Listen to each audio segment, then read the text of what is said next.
নমস্কার। কবিগুরু রবীন্দ্রনাথ ঠাকুরের প্রশ্ন।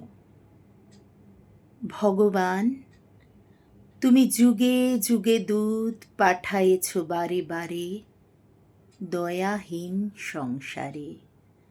তারা বলে গেল ক্ষমা করো সবে, বলে গেল ভালোবাসো, অন্তর হতে বিদ্বেষ বিষ নাশো।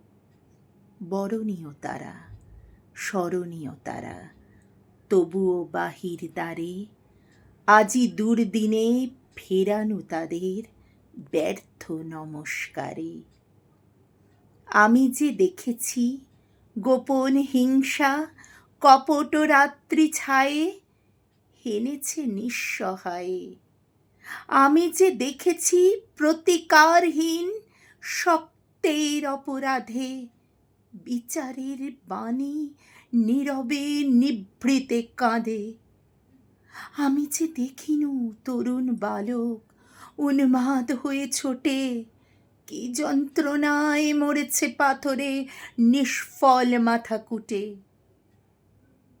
কণ্ঠ আমার রুদ্ধ আজিকে বাঁশি সঙ্গীত হারা অমাবস্যার কারা লুপ্ত করেছে আমার ভুবন দুঃস্বপনের তলে।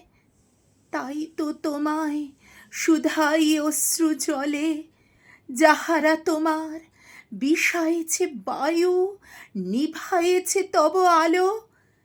তুমি কি তাদের ক্ষমা করিয়াছ?